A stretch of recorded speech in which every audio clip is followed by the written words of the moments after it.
What's up, Cinemaniacs? The next movie I'm going to be seeing is in IMAX, and that is Jupiter Ascending. Now, I have extremely low expectations for this movie. I've heard nothing but bad things about it. I've heard Eddie Redmayne gives one of his worst performances of all time, which is really tough to believe considering he just came off of a phenomenal performance in The Theory of Everything. I have a hard time believing he's going to be that bad, but I've heard nothing but bad things. With my low expectations, there's only one way to go, and that's up. So enjoy the theme music, because I'll be back in a few minutes and you can catch my review of Jupiter Ascending.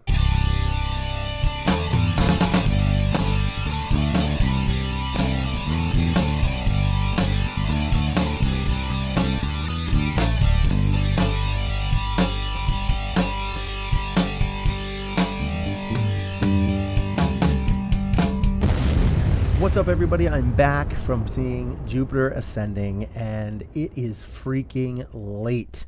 This was my second screening of the night in IMAX 3D, and I don't know what the Wachowskis are getting such a bad rap for with this movie. I've heard nothing but bad things about it. This movie was not that bad. To start off just with them, you're getting a lot of CG work. These are the people from The Matrix. You're going to get CG everywhere, and they do a good job with it. I don't know if we're getting a lot of hate from people that haven't seen it in IMAX 3D. I liked what I saw on the screen. You could tell it was very CG heavy, but it looked good. There were a couple of times a little kooky, like it seemed like you were looking like a Van Gogh painting or something like that.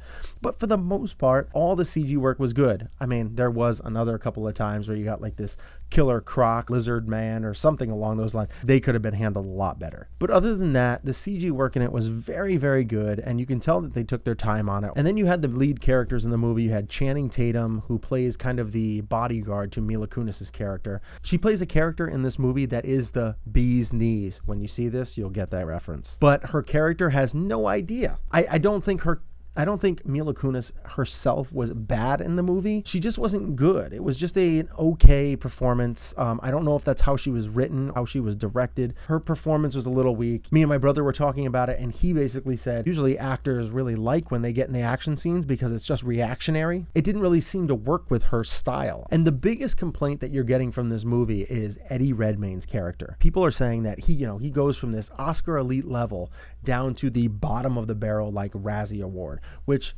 I'm not going to lie, I won't be surprised if he gets nominated for a Razzie Award. His character is annoying, but it didn't bother me as much as it does others. I can see how it could bother other people. His character is used quite a bit at the beginning, and then he's used a lot at the end. You get to see his siblings, the sibling rivalry that they have with Douglas Booth, who plays Titus Abrasix, and then you have Tuppence Middleton, who plays Kalik Abrasix. This is like the sibling rivalry going on, and essentially Mila Kunis is their mother. So yeah, a little weird, little strange. How that happens, you'll figure it out when you go see the movie. And yes, you should see this movie in IMAX 3D because I think that's the way it was intended to be seen. So you have all these siblings that have this extreme mommy complex, serious mommy issues. And they're all struggling to see who can get Mila Kunis to kind of side with them. It takes a little bit longer than it should to kind of play all that out. It didn't slow it down to a snail's pace. It just kind of slowed the movie down a little bit, and then it picked right back up. You got a lot more action towards the end. The Chan man, Channing Tatum, he did a good job in this role. His action performance in this movie was,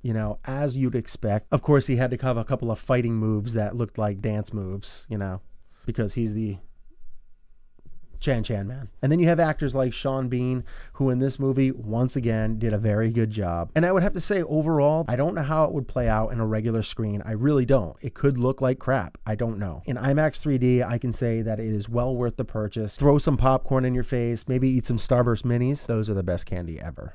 But overall, I think the Wachowski brothers are getting a bad rap for this film. And I give Jupiter Ascending a 5.5 out of 10. It's not an 8 out of 10. It's not a 2 out of 10. This movie is okay, pretty good. Popcorn, Starburst Minis.